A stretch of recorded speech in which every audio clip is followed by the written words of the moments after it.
Welcome! I'm Colleen Tauke and I'm the sewing specialist at Fonson Porter. In this video tutorial, we will talk about the quilt called Kim's Star. To purchase this pattern, visit our website. Okay, we're going to be using those 1930s reproduction fabrics, all in 2.5-inch strips.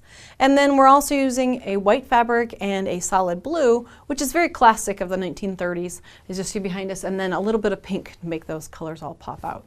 Okay, we're going to use those strips and we're going to create strip sets.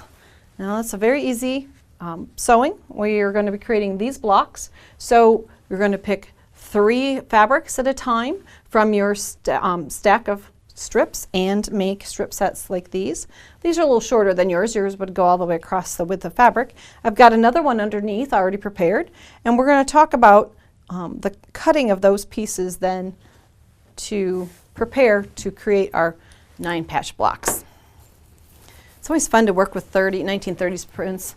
There's so many different ones available out there that I always love to look at the detail in them and see their flowers. Sometimes there's little animals, wonderful little characters. Okay, we're going to make this first cut oversized. We want a 2.5-inch unit off of this, so 1, 2.5.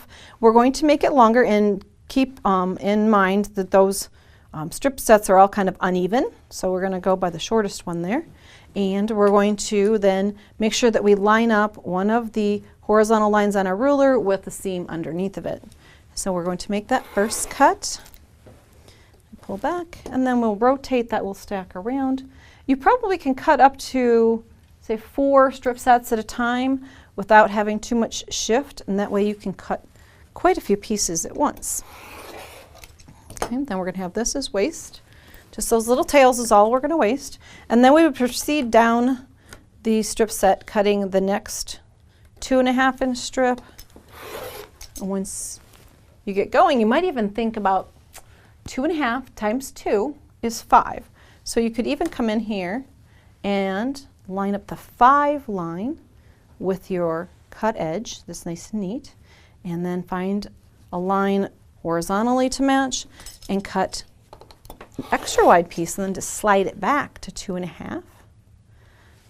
This kind of like a slide rule kind of thing. And then you would just keep cutting all of your strip set into these kinds of units and then take 3 of those to create your 9-patch block. Now, once we have a whole selection of 9 patches put together, remember to always press as you go. You want to have as flat a block as possible so the seams aren't thick. Now we're going to create the snowball block that goes with it. And that is a white square, and we're going to use squares of blue, though it looks like triangles, doesn't it?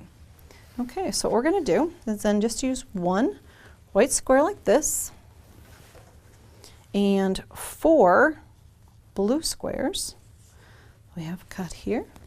And now we're going to be putting 1 in each corner, but how does that make it turn into a snowball?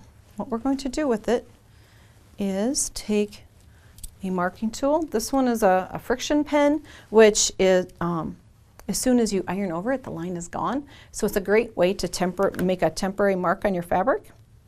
And you're going to put in a ruler, and you're going to put a line diagonally, corner to corner, across the block. That's going to be your stitching line. This. Now, you would mark all of the blue squares the same way, and then you're going to put it on to your white square like this. Now, those stay together pretty well. I should be able to move those to the sewing machine. And here we're going to just put our needle in the center position so that I can see where my needle is going to drop. And we're going to sew on that line across, diagonally across the fabric. Okay, cut thread, take it out. Now, of course, then a trip to the ironing board is our next stop. So we're going to lay it down, heat set that, which is a great thing. Now it takes away the line. Then we're going to open that triangle to the outside, to the outer corner, and press. Making sure that you open it all the way to the stitching line. If you don't, that's what we call a fake ditch, and then it won't your block won't be the correct size when you're finished. So we've opened that all the way up to the seam line, and you'll notice underneath we've got these extra layers.